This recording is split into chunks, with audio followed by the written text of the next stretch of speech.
What are the things I should look at when evaluating a website for backlinks? Lots of sellers around, but most sell crap.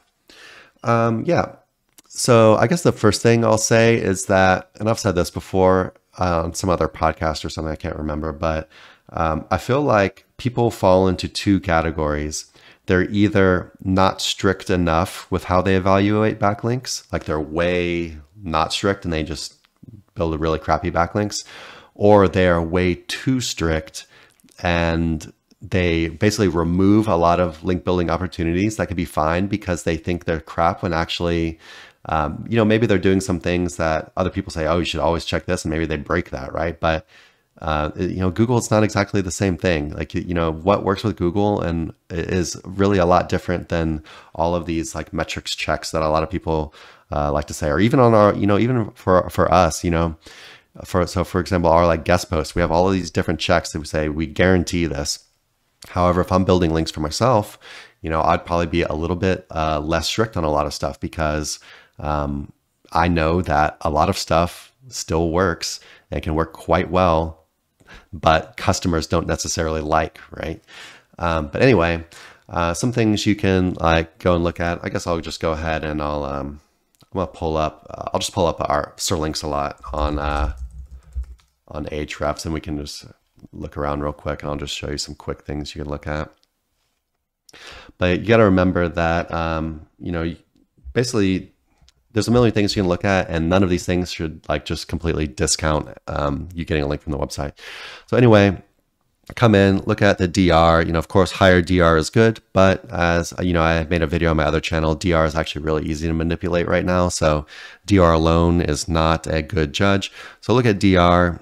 Then you could look at things like referring domains. I like to look at the number of referring domains to the DR.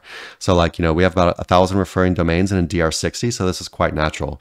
But let's say that I had 1,000 referring domains and we had a DR of like 10.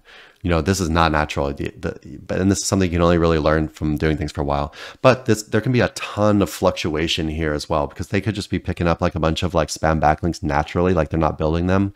Their site's just getting spammed by these like scraper sites and shit. So anyway, just something you can check there. Of course, you do want it ranking for some keywords and getting some traffic. One thing you can look at is go look at organic keywords and just see what kind of keywords it's ranking for. Like, is it actually ranking for keywords that actually like mean something, or is it ranking for like only like branded things or like random keywords that like no one is trying to rank for at all, right? Just make sure that it's ranking for some keywords that's kind of like related to your niche or whatever the website posts content about, right? You could do stuff. I think I'm getting kind of tired. Let me hit the vape real quick.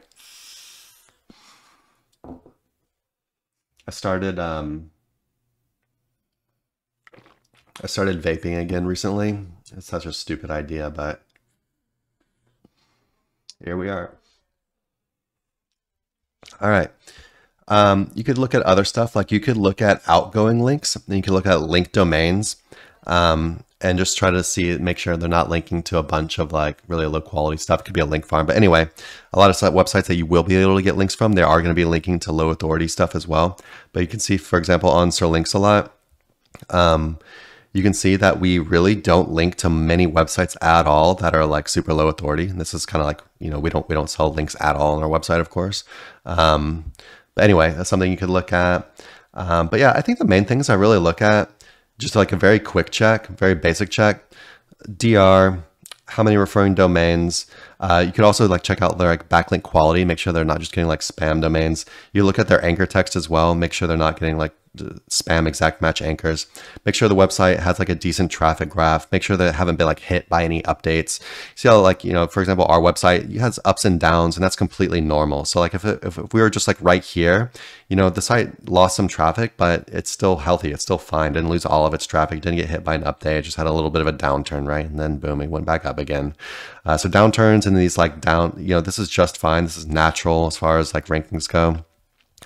Just want to make sure they don't have like a straight down line and lost like, like 80% of their traffic or something, or down to 0, then definitely don't want that. One thing you could look at is making sure that they don't have like a crazy influx of referring domains. Of course, we do over here, but a lot of times a crazy influx of referring domains can be from something like a 301 redirect. Maybe they had an old site and they're redirecting it to their new site, something like that. But you just want to make sure it's not like a link spam, because it could be like a DR boosting gig as well if they're doing something like that. But yeah, just like I'd make sure the site looks healthy as far as their like traffic graph goes. Make sure they do have some traffic. Make sure they're ranking for some decent keywords and making sure their backlink profile is not complete crap. And then on the website itself, you definitely want to look for stuff to make sure it's not a guest post farm. Like I look for things like make sure it doesn't have like a right for us page or something. I had to clarify because what some websites that are good websites can also have a right for us page, but the 99% of sites that have a right for us page end up being guest post farms and they're just trying to make money, right? So make sure it doesn't have anything on the website about like selling links or whatever. If you're getting like a link insertion or whatever, look around their articles, make sure they're not spamming out, because a lot of these websites that offer link insertions, they'll have like, like 50 outbound links in their articles and stuff. So you want to stay away from that. Yeah, look at the website itself, making sure the website looks good. It's not just like spamming AI content. And yeah, it's just not an obvious like guest post farm play. Hopefully that helps. Hey everyone, thanks for watching. Be sure to check the links below for more info on this topic, as well as other cool stuff like SEO case studies, our Facebook community, and our link building services. And like always, please like, comment, and subscribe if you enjoyed the video. Thanks, and happy ranking.